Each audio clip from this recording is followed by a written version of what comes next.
to a new edition of the Gerety Talks. My name is Lucy Ongai and I am the co-founder of the Gerety Awards, the award redefining creative benchmarks by showing the value of the female vision in advertising. Don't forget to subscribe to our YouTube channel for our weekly episodes where we chat with some of the marketing and creative industries through changemakers. I am very happy today to welcome our guests who are all part of the MullenLowe group.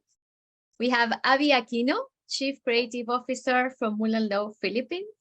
Hi, everyone. Hello. Hello. We have Nicky, Bullard, Group Chief Creative Officer from MullenLowe Group in UK. Hi, everyone. Great to see you all. And Marielle Wilsdorf, Chief Creative Officer, GG8 MullenLowe, Germany. So welcome. Hello. And thank you very much for joining us today. Thanks for the invite. So as I mentioned in the intro, you're all part of MullenLowe Group that defines itself as a global boutique and has a boxing octopus as its brand identity. Can you tell us more about your roles in this global boutique? Who would like to start? I think I'm the newest to the group, I think, out of the three of us. So I'm about 8 months in. So firstly, I bloody love the octopus. I think it's just such a crazy logo, but it does have a reason. The tentacles and the boxing gloves, it's about the power of the different disciplines, and every one of those tentacles is different things that we do. So my role here in the UK is to come in and make sure that everything we do is integrated, that each of the disciplines is represented creatively in the most powerful way possible and packs as much of a punch as it can, hence the boxing gloves. And actually that every piece of work we do for our clients punches above its weight. So whatever the budget, we get, the client gets more for their money because of the power of the creative idea. Don't know if you knew it, but like an octopus has 8 arms, has 9 brains and 3 hearts. And that's that's the reason why we can push like over our weight. So it's actually a good sign and what connects us in the network. Yeah, there's the two ladies pretty much said everything. I too immediately fell in love with the octopus once it was unveiled to us, and it pretty much represents the spirit of MullenLowe, which is hyper bundled beast with highly unfair level of creativity. And what are the biggest challenges you're facing today in your roles? Oh, where do we start, ladies?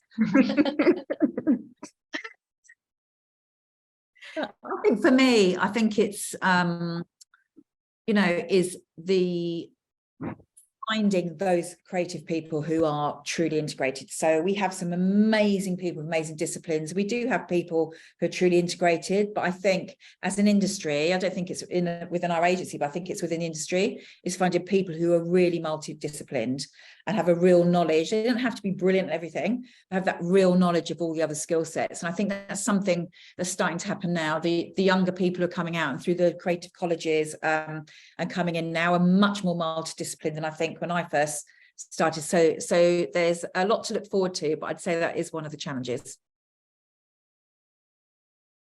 Yeah, I would also say finding talents is a big one, but also defining new culture in terms of new work. So yeah, getting the people in, or how much do the people need to be in to guarantee quality or not. And then,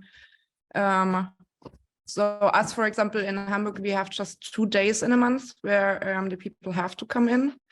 And of course, then there's kind of less of a togetherness feeling. So you need to create new things, how this togetherness can happen. So that's one of the biggest challenge also, besides the finding talents, which got also like a huge one. Yeah. With me, it's not so well. Yeah, I guess you would say it's a challenge.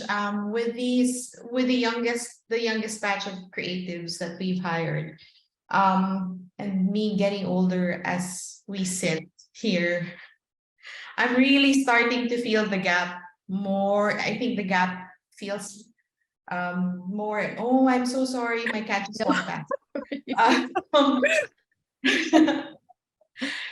I'm starting to feel the gap more and more. So it's really trying to find common ground in terms of what excites them, what I can do to ignite their passion and find common ground in igniting that passion for great work, for great creativity. These guys are just built so different. And maybe, yeah, it's related a little bit to my next question. So how do you keep up on the pulse of the latest trends? Maybe younger people help us with that? Well, I do. I hang out with the kids a lot. So they do their fair share or unfair share of tita shaming. So tita is auntie in Filipino. So they make me feel my age by saying, are you on Be Real? Are you on Bondi? All these new apps. And I say, not yet. And then I youth shame them by playing them songs and then telling me, you don't know this?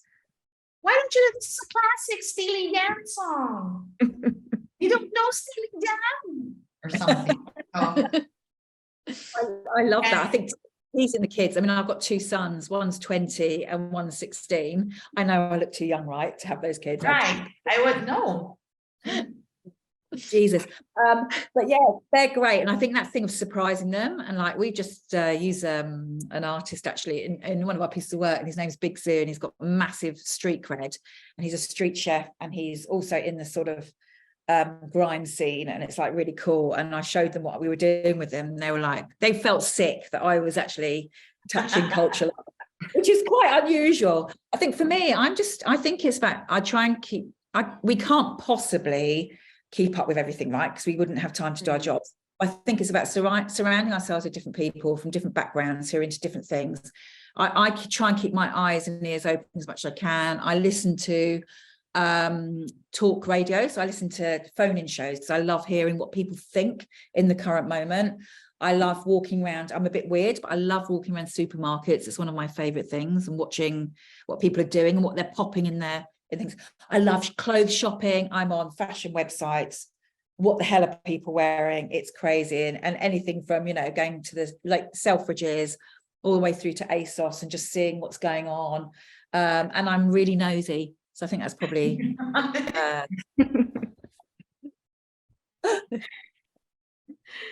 Do you actually ask people things when you see them buying something, like, why are you buying this? Or you don't, you just watch them? I'm not that bad. I probably should start doing that. Say, why are you buying? I'm going to start doing that now. I'll film it. I'll do a TikTok. I'll do a TikTok on it. I'm worse. I tell people to put down what they're buying and tell them that this other brand is better. That's brilliant. What, for our clients? Don't buy that. That's all. Buy this one. This one I buy for our house. What about you, Marielle? I think I'm still attending by myself as well, or like on all the platforms like Instagram and TikTok. Also plays still it's a fun thing to watch and do it by myself. I try out often trends and things. I'm not posting everything because I feel ashamed. So, but I'm trying a lot, and on top I'm regularly talking to like people from the tech platforms, and are also showing up to events they are doing to be updated. I think for me it's also being part of international awards that helps me a lot in seeing what's going on in the world and in the creative world. And also we have like an exchange in the network, like it's called the Creative Council.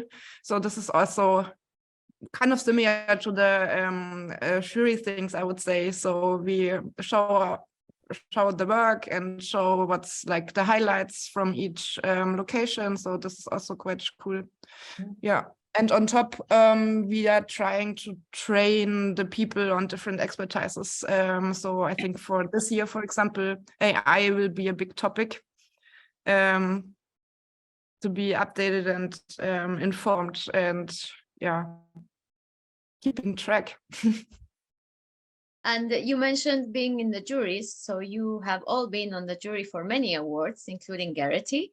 What do you think makes a campaign award worthy, or what do you look for when you're judging? Gosh, I think for me, it's many, there are so many things, right?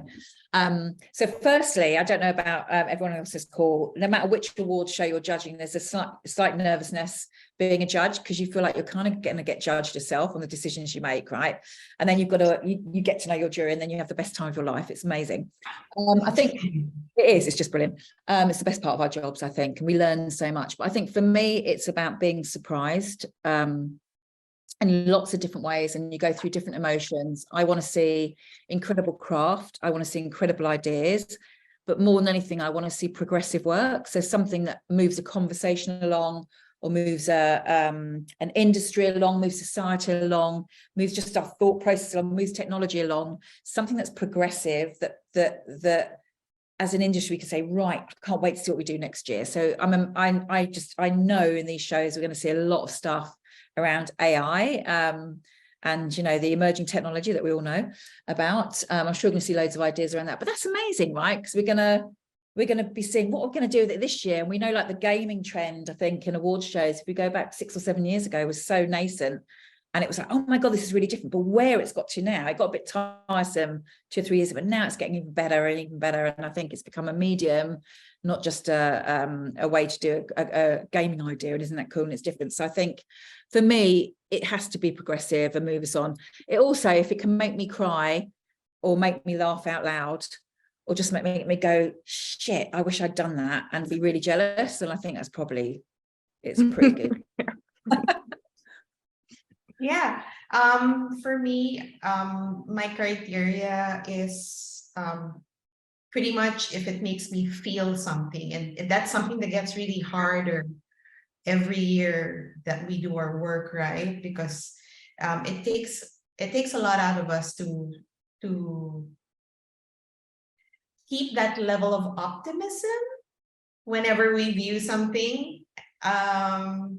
So any spot that, like Nicky, that makes me react to something instinctively or even irrationally, means that it's something amazing and something different. I think all that has been said already. And second, I would say as well, execution, so how it's executed is also quite important, and the check if it's entered in the right category, because sometimes you also get blind of like the idea and the uniqueness, and like that you're jealous about the idea, but it's like, yeah, and then it's always kind of entered rightly, I would say. So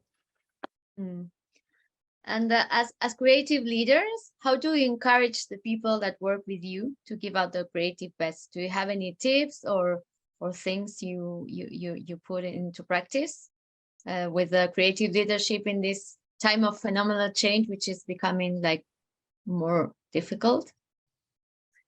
I mean, I've got a couple of things. One would be, before people can take risks and really give their best ideas, they have to feel safe in the environment they're in and not feel judged. So I think you need to be in an environment where you can say the most stupid thing that comes into your head, because the most stupid thing is sometimes the most genius thing, right? So it's about being in a safe place and feeling like you can do that. And that comes from a special creative department culture where we're all in this together, we're all driving towards the same thing. We all want to do the best work. There's a bit of competitiveness, but there is nothing that's stupid, and you shouldn't feel like, oh, I don't know if I should say that because someone over there might think I'm an idiot. You just need to feel confident enough to say it out loud. And that's probably it. I've convinced my CFO to give us a job number for fame work. I call it fame work. So we have 5% of our time a week has to be spent on fame work. Now that's with existing clients, and we identify a business problem that might not be a current brief, but it's kind of like an evergreen brief or a business opportunity. I brief the whole department. They can spend 5% of their time on it. And it's a great way of generating great ideas. And then we have a collective session where I review the work. We build on each other's ideas. And it's a bit like when we do it, we're just saying about our creative council, is you're sharing and you're building on each other's work, and it's just going to make it better. There's no, oh, that's my idea, don't touch it. It's a much more generous environment. So yeah, safety and generosity probably are the two things, I think, for me. Yeah. Yep. Okay. So I do.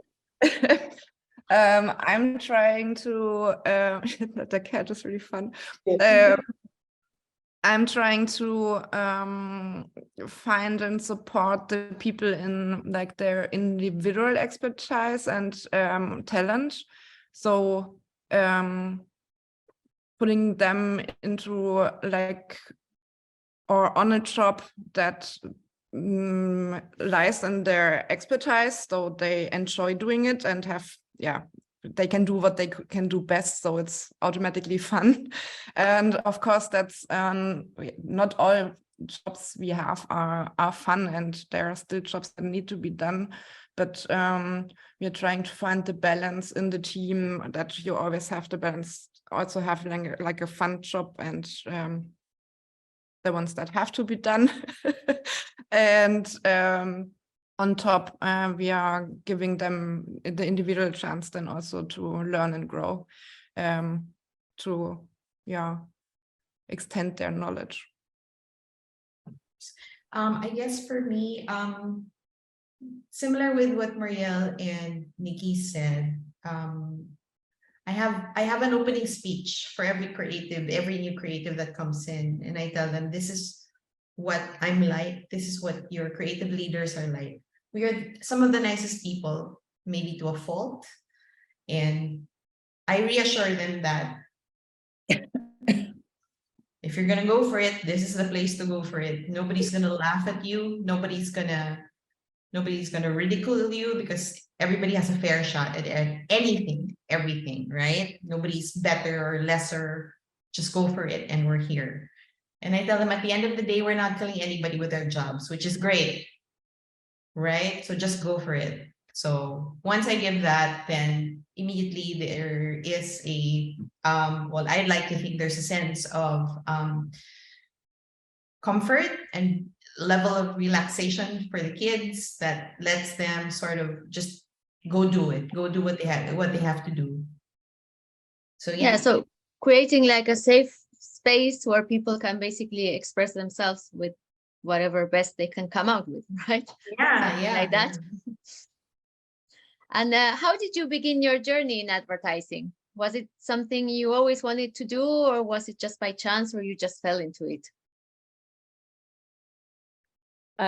So I it wasn't by chance. Well, it kind of was. So I wanted to be a journalist, and when I was at school, I knew I was good at writing, and it was the only thing I could do well, because the rest of our sport I was rubbish, and maths and everything else was pretty rubbish, but I was good at creative writing. And I thought, right, I could be a journalist. And I also like doing drama and things like this. I thought, I can combine the two things, I'd be a newsreader. I don't know why. So I thought I could do be a bit famous on telly, and I was obsessed with TV as a kid, and as well. So anyway, so wanted to be a journalist. So I had, from when I was about 13, every summer holiday I'd go and work on the local newspaper, which was great fun, and I'd become this junior little writer, and it was brilliant. And then when I was about 16, a careers officer, which back in the day, it was a long time ago, they weren't always the best. A careers officer said to me about advertising and about copywriting, and I was like, that's what I want to do. So I changed my whole thing, and there were only a couple of colleges doing copywriting courses, so I went and did it, and that was it. And I thought, I've got to be in this industry. How much fun is this? Learning about new products, learning about audiences, what makes human beings tick, one human being tick and then not another human being, how you can change something in society and have a load of fun and go on shoots, and especially if shoots are abroad, what fun. It was just brilliant, and I haven't looked back. So yeah, it was kind of like that, really. Was a good choice. I'm gonna sound like a nerd. I was doodling print ads in my notebooks in high school. Ooh, I love that. but the college that I went to didn't have advertising as a course. I actually took up a double degree psychology and marketing because I figured in my head that that would be the nearest thing. And then when I applied at my first agency, I actually applied to be in accounts, and I know, and but it was the creative director who was interviewed. He had the same exact reaction. But is this for accounts? No, you're not going to be in accounts. You're going to apply for creatives. Oh, okay. And yeah, just like Nicky and Marielle, I never looked back.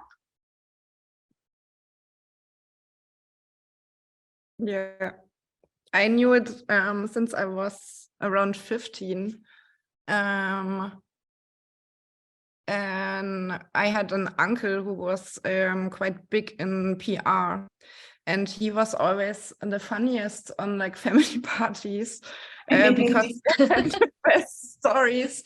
And yeah, somehow I always was looking forward, like when he was coming and joining and was telling his stories about big brands and accompanying them and developing the brands in Germany. And I did then, also with like around 15, like in school internship in this agency. And now it gets strange because somehow somebody was then in this agency saying to me, "You're too crazy, you need to go into advertising." And I was just taking it seriously. And yeah, and the funny thing is that this agency I was in, the PR, is so now the circle closes because it's also part of the network. It was at Weber Schendwick at long ago. It was just for 3 weeks, and I met this person, and the stone was set, and then it was quite strange, like after school internship, and then I was studying it, and then it was always quicker, more, bigger, higher. I don't know. Yeah. Never stopped. Cool. And you already mentioned a couple, but what like IA, but what interesting creative trends do you see coming in your region or at a global level? I mean, I think we can't ignore AI. I think it's both an opportunity, I think, creatively, and a threat. So I think we've got, you've seen just how good ChatGPT can be at writing average copy. And there are a lot of average copywriters out there. For those average copywriters, it's going to be quite tough time, I think. What it will do is free people up to be much more creative, I think. So I'm super excited. That's from a writing point of view, because it's my writing.